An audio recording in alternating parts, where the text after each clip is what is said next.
No, I don't know. It might change up for you. Hey, it's a Style Con coming at you again with another video. I'm here with my partner in crime, Charles Walhingford, and we were talking about this video for a little while and the financial aspects of buying luxury wristwatches. And obviously, it can be an expensive hobby. It's a very expensive hobby. Seems like we're both into expensive hobbies because this can get pretty expensive too. But the main thing is, don't put any pressure on yourself, either as a person on the other side of this video, or if you decide you want to make videos of your own. Don't put any extra pressure on yourself to have a watch you can't afford. If you want to talk about or be about a certain watch, do it, but don't try to go out and stress yourself out or even stress yourself out financially by buying a watch because you want to be part of the team.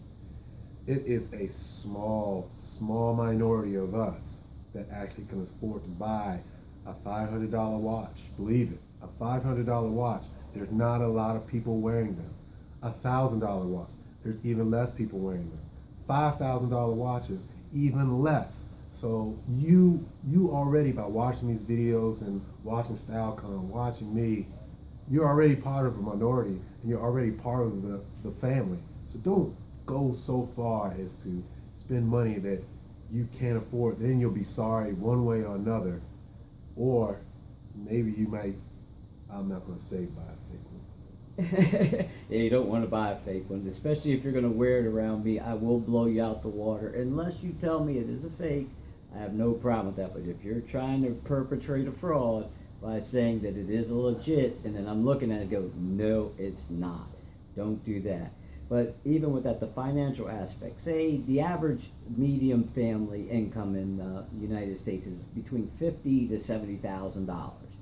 You know, considering you might have a mortgage payment, you have rent, you have electric, gas, cell phone bill, that's going to bite into a lot of your money. So if you and your wife are making $70,000, $80,000, and after you take all your bills into consideration, you may not have that money to buy that $5,000 watch right away.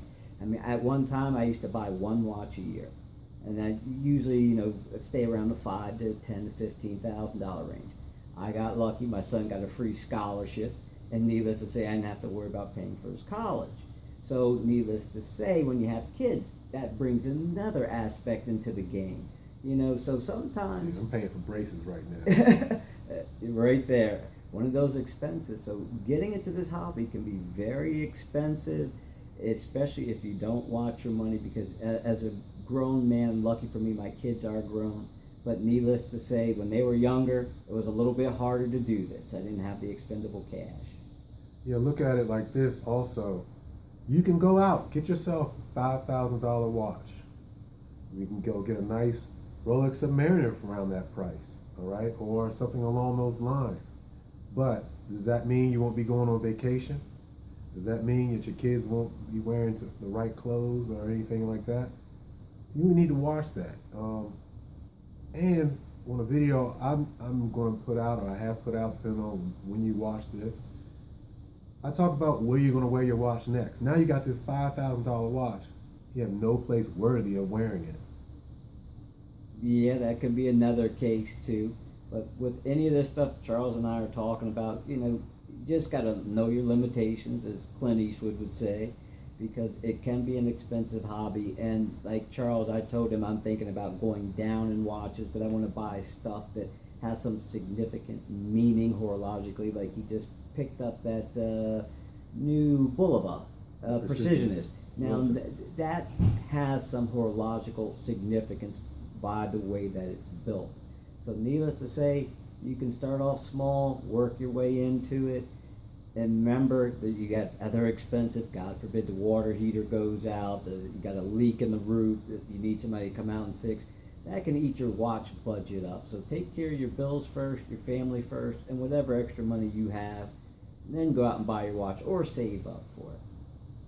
That's right. Well, last thing I wanted to say, that I don't know if you're into my life or whatever. For some reason, yeah, I just had a leak in my ceiling. Had to pay for that, and that stuff, like you said, that eats away.